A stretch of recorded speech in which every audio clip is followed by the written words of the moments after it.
Minggu kemarin saya diundang Otoritas Jasa Keuangan dan Bursa Efek Indonesia untuk membuat sebuah event di Manado. Dan salah satu materi yang saya bagikan adalah terkait dengan strategi yang harus kita lakukan dan apa yang harus kita hindari agar kita tidak harus mengalami rugi yang sangat besar, bahkan sampai dengan miliaran atau bahkan puluhan miliar. Kira-kira apa strateginya? Pada video kali ini kita akan membahas hindari ini agar tidak rugi miliaran.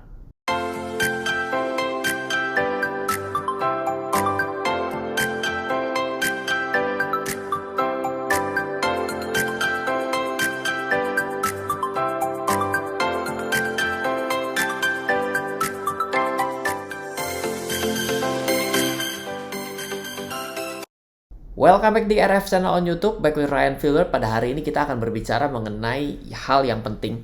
Banyak orang yang pintar sekali mencari untung, tapi tidak pintar untuk menghindari kerugian. Akhirnya, untungnya habis, ruginya membesar. Nah, dalam video kali ini kita akan membahas mengenai strategi-strategi yang harus kita lakukan agar kita bisa terhindar dari rugi miliaran atau puluhan miliar. Karena ini adalah materi yang saya buat untuk Otoritas Jasa Keuangan di Manado. So, saya tidak akan bahas mengenai profil di awal. Tentunya teman-teman sudah tahu, Bapak Ibu tahu saya sudah menulis 22 judul buku, sudah 10 tahun mengedukasi Indonesia melalui buku-buku yang ditulis bersama Alex Media Komputindo, grup daripada Gramedia. Dan ini adalah salah satu buku yang sangat keren karena mendapatkan penghargaan dari Perpustakaan Nasional sebagai anugerah buku dengan subjek investasi terbaik yang kedua se-Indonesia. Dan kalau mau mendapatkan materi ini bisa WhatsApp ke 0852 888 26187 untuk request materi ini. Semua yang add WhatsApp silahkan request webinar recorded dengan tema passive income strategy juga. Tapi sabar karena satu-satu yang akan kita bahas ya. Jadi jangan semuanya tiba-tiba minta segera dibalas, itu susah sekali gitu ya. Oke, kita akan mulai saja. Menarik temanya adalah sebenarnya apa yang dimaksud dengan cerdas berinvestasi. Ketika kita ditanyakan, Pak, bagaimana cara saya melakukan suatu investasi yang cerdas? Agak sulit menjawabnya. Tapi kalau saya pribadi lebih gampang mencari yang tidak cerdas dalam berinvestasi. Nah, jadi kita akan berbicara bukan cerdas berinvestasi lah, ciri-ciri orang yang tidak cerdas dalam berinvestasi. Kira-kira tidak cerdas yang pertama adalah satu, investasi fixed return besar cepat. Wah, ini nih kita suka dapat suatu penawaran dan ada suatu imajinasi suatu investasi yang returnnya gede, besar, tetap dan cepat. Wah, untung nggak ditambah dengan kuat dan tahan lama. Ini sebenarnya jualan obat kuat atau gimana gitu ya. Kira-kira ada seperti di sisi sebelah kanan kita akan menemukan berbagai macam penawaran. Jadi penawarannya ada di dalam Telegram ya, tulisannya paket VVIP dapatnya 2 juta, dapat profit 40%. Bayangkan 2 juta profit 40% per hari, coba bayangkan ya. Serem ya. Ternyata kalau kita hitung dengan logika biasa saja, itu suatu penawaran yang tidak masuk akal. Tapi Anda mungkin bilang begini, loh bisa jadi dong Ryan. Ini kan pakai kecerdasan buatan. Internet of Things 2022 adalah suatu artificial intelligence, machine learning, deep learning, robot belajar mencari untung buat kita. Robot lagi belajar cari untung tapi kita percayain. Robot udah pinter baru kita percayain. Robot lagi belajar jangan kita percaya. Logikanya harus begitu ya. Tapi ya, mari kita pakai otak sedikit lah. Logikanya ya, masyarakat Indonesia ini kan ada 270 juta penduduk. Kita patungan 100 ribu aja per orang. Maka kalau kita bisa berhasil membuat patungan 100 ribu per orang dari 270 juta penduduk, lalu kita investasikan ke robot itu, ke sistem trading itu, di hari ke 556, hutang negara lunas las. Coba bayangkan. Apakah mungkin ada sebuah sistem yang bisa membuat hutang negara lunas dalam waktu 556 hari dengan syarat 270 juta penduduk se-Indonesia menyumbangkan uangnya sebesar 100 ribu rupiah. Kalau sampai ada sistem ini, maka akan jadi pahlawan negara yang masih hidup baru. Betul? Gak ada. Coba ini saya sudah hitungan, 556 hari ke 557, hutang negara sudah plus. Ini adalah sesuatu yang tidak masuk logika. Jadi investasi tidak cerdas pertama adalah bisa melihat adanya fixed return besar, cepat, stabil, kuat, dan tahan lama. Hindari kalau ada yang seperti ini. Loh. Kalau 40% tadi 2 juta dapat 800.000 tidak benar. Berapa return yang benar? Karena kan ditanya seperti itu, betul nggak? Dia akan tanya, kalau yang 40% salah, apakah yang 7% benar? Pasti akan terjebak dalam pemikiran tersebut, betul? Jawabannya bukan itu, tapi kata-kata fixed return, besar dan cepat, ini lebih menakutkan. Fixed return-nya ini paling bahaya. Hukum investasi selalu saya katakan ada 4. Besar untung, besar resiko. Rendah untung, rendah resiko. Ada yang besar resiko nggak ada untung, pinjemin duit ke akan pernah ada yang tidak akan pernah ada yang besar untungnya tapi tidak ada resikonya. Tolong dicatat dengan baik poin ini. Selanjutnya, poin kedua, investasi tidak cerdas adalah investasinya dijamin oleh Mabes Polri, OJK, BI, BEI, KSE, KP, SIPF, Teachme, MUI, Bapepti, Kemendak dijamin amanah. Makin banyak logo, makin yakin. Ini adalah investasi yang tidak cerdas kalau kita lakukan placement pada yang berani menulis seperti ini. Kenapa? Karena yang benar tidak ada investasi yang dijamin. Dijamin tidak rugi adalah tidak ada. Buktinya apa? Ini adalah sebuah penawaran prospektus yang benar dirilis untuk kepentingan investor pasar modal ketika kita mau membeli saham dalam penawaran perdana.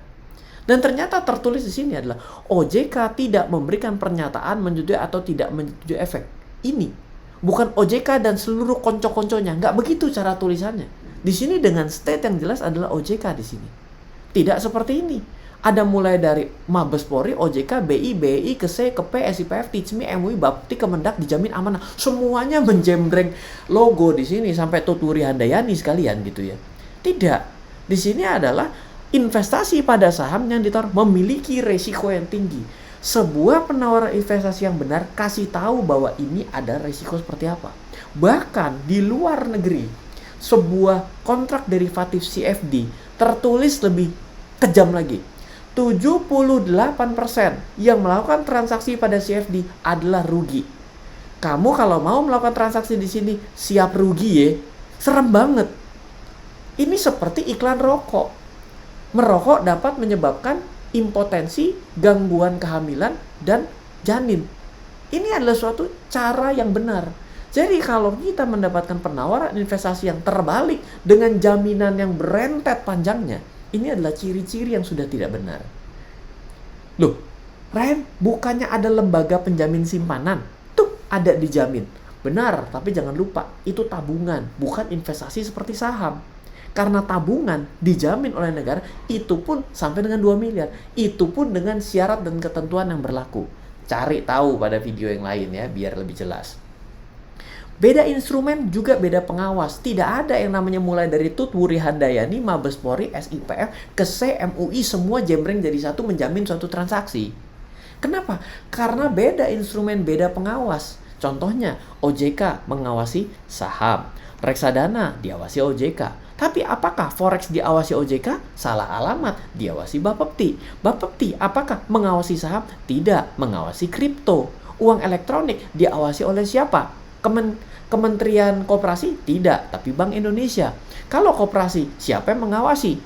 Yang mengawasi OJK? Salah, namanya adalah Kemenkop. Kalau kita bingung, pusing, coba tanya ke Satgas Waspada Investasi dengan kontak OJK 157, WhatsApp 081 157 157 157. Cakep banget ini OJK dapat kontak kayak begini. Saya juga mau ya. 081 777 777 777. Halo, tolong ada nggak bisa kasih?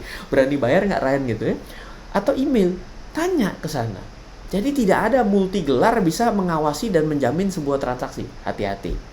Tidak cerdas yang ketiga adalah dengan tidak masuk logika dan akal. Menerima setiap penawaran investasi. Maksudnya bagaimana? Begini. Investasi itu sulit diterima yang tidak punya logika. Dan kalau ternyata logikanya berganda. Jadi dia melakukan standar ganda dalam pemikirannya. Contoh begini. Contoh, saya mau investasi saham. Tahun depan saya dapat berapa? Inilah pertanyaan yang paling susah. Coba tanya sama Pak Iman sebagai direktur yang baru dari Bursa Efek Indonesia. Coba tanya di sana, Pak, Bapak kan ini direktur utama, pasti Bapak top banget dong. Atau Pak Inarno yang hari ini jadi deputi untuk anggota Dewan Komisioner bagian pasar modal. Tanya di situ, Pak saya mau investasi saham, Bapak kan pasti ngerti banget Bapak sebagai regulator. Kira-kira kalau saya investasi saham A, saya dapat berapa tahun depan? Nggak bisa dijawab. Kenapa? Karena investasi tidak bisa dipastikan. Loh, Tiba-tiba ada yang bilang begini, oh udah jabatan tinggi-tinggi nggak ngerti ya mau dapat berapa. Betul nggak? Ada yang ngomong begitu. Kalau gitu saya nggak investasi deh. Kenapa? Investasi kok nggak bisa ngasih tahu berapa hasilnya nanti. Betul? Logis? Logis nyampe sini. Tapi kalau saya kasih ini, coba pikir. Contoh yang kedua. Saya mau beli emas 100 gram. Ini uangnya ya. Terima kasih, emasnya saya bawa pulang. Betul? Tapi kok bisa ya? Ada orang yang punya emas ditanya, loh emas tahun depan jadi berapa? Oh ya, nanti lihat tahun depan. Ya moga-moga naik harganya. Lucu nggak? Dalam dua instrumen yang sama-sama melakukan investasi dan penempatan, sama-sama mengandung risiko, tapi melakukan pemikiran di dalam logikanya standar ganda. Yang pertama tidak bisa terima kalau tidak bisa tahu returnnya berapa. Tapi dalam emas, tidak dikasih tahu returnnya, dengan rela hati dibawa pulang emasnya. Dan pulang kita. Kenapa? Standar ganda dalam kita memikirkan sesuatu. Tiba-tiba kita bilang, oh emas mah aman. Don't worry, be happy. Beres. Emas ini dibawa pulang. Kalau turun pun, saya megang barangnya. Memangnya kalau saham turun, tidak pegang barangnya? Pegang tetap, tapi dalam bentuk scriptless, seperti itu. Nah, banyak orang yang melakukan standar ganda dalam menyikapi sebuah kejadian. Merasa aneh. Itulah investasi. Investasi itu banyak nilai subjektif. Ada yang bilang emas adalah suatu investasi yang bagus. Ada yang bilang silver investasi yang bagus. Ada yang bilang apa lagi? Oil investasi yang bagus. Batu bara investasi yang bagus. Ada yang lagi yang bilang mungkin air raksa investasi yang bagus. Ada yang bilang kripto adalah aset yang bagus. Tapi ada sebagian yang bilang kripto adalah aset komoditi yang jelek. Inilah investasi. Banyak nilai subjektif di dalamnya. Oleh karena itulah banyak-banyaklah untuk memperbesar cakrawala dalam cara kita berpikir. Tidak bisa dengan standar logika yang kita miliki detik itu. Karena apa? Karena pemikiran kita mungkin terlalu dangkal untuk sampai pada instrumen investasi tersebut. Oke? Siapa mau saya kasih tahu? Saham yang layak beli dan jual. Wah, ini nih. Makanya RF Channel ini mungkin kalah populer dengan channel-channel yang lain. Channel yang lain itu selalu membuat suatu hal yang fantastis. Ya, bagaimana caranya untung ratusan persen, bagaimana caranya memilih saham-saham yang multi bagger dan ternyata diobral bahwa saya tuh pernah loh merekomendasikan, and then what? Selalu kita berbicara mengenai hasil akhir, mengenai saham apa yang layak dibeli dan dijual. Apakah salah adanya rekomendasi? Tidak, tapi kita perlu memahami sebelum kita mau telan rekomendasi seseorang atau sebuah lembaga atau sebuah institusi, apa dasar rekomendasi saham itu diberikan? Pertanyaan selanjutnya, bagaimana mempertanggungjawabkan? Atau dengan gampang juga sama dengan kita mengedukasi. Ya, yang namanya suatu edukasi kan bisa salah, bisa benar. Dengan gampangnya dia mengatakan, oh sorry ya, kalau saya tidak menyebut nama sahamnya, tujuannya adalah untuk tidak membuat menjadi edukasinya bias. Tapi kenapa mereka menyebut nama sahamnya? Memang sengaja untuk membuat itu menjadi bias. Wah Pak, kok jadi belibet? Memang belibet. Makanya kalau saya pribadi rekomendasi saham, saya mesti tanya dulu, logikanya apa sih? Kok dia bisa memberikan rekomendasi buat saya? Keuntungan buat dia apa?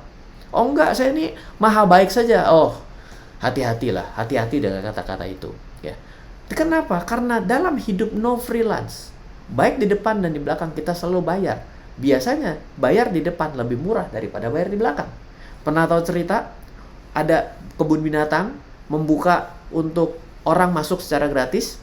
Ketika masuk, ditutup pintunya, di paling belakang dikunciin di kandang singa. Kalau mau keluar dari kandang singa ini bayar 500.000. Akhirnya jadi lebih mahal daripada bayar tiket di depan. Karena setiap kali dia bikin tiket di depan, dibayar 50.000, nggak ada yang mau masuk. Dikasih gratis, orang masuk, di ujung dikunciin. Nah, inilah hidup. Bahwa tidak ada sesuatu yang gratis, benar-benar gratis. Baik di depan, di belakang kita selalu membayar. Dan kalau Ryan, kalau gitu sekarang, coba kamu jujur, no freelance apa dari kamu?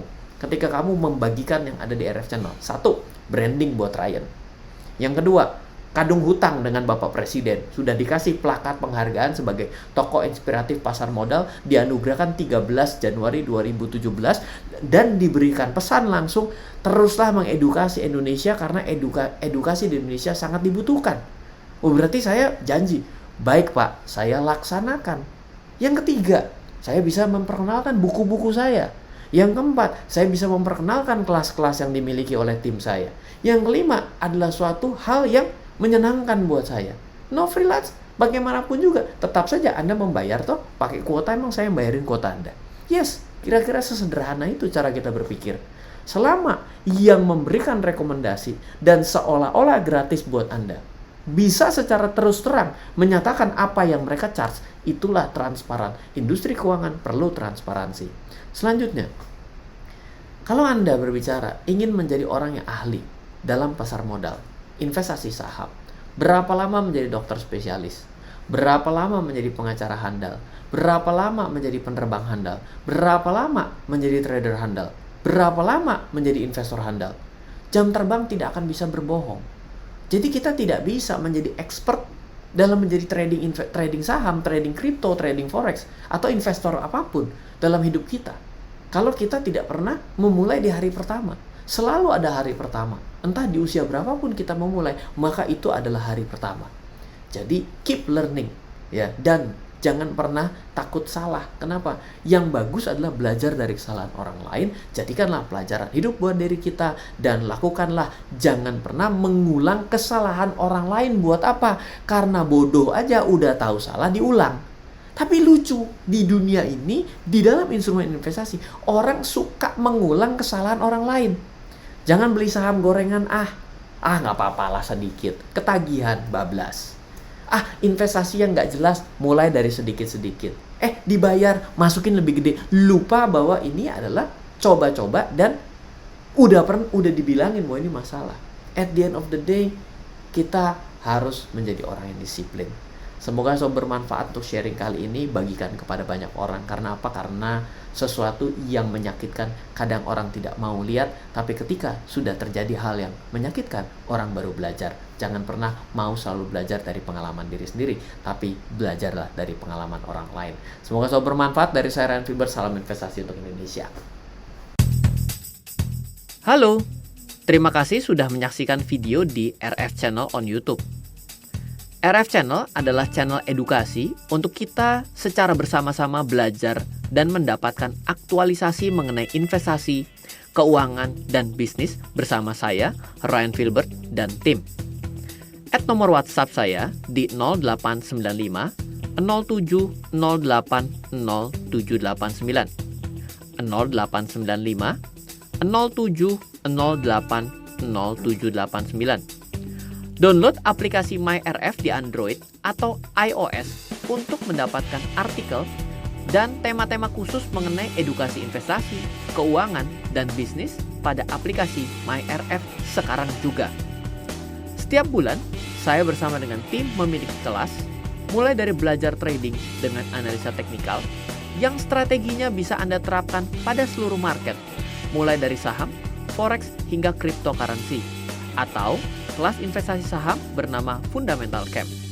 Untuk mengetahui kelas lainnya dan bertanya mengenai kelas, hubungi tim sekarang juga di 0852 882 6187.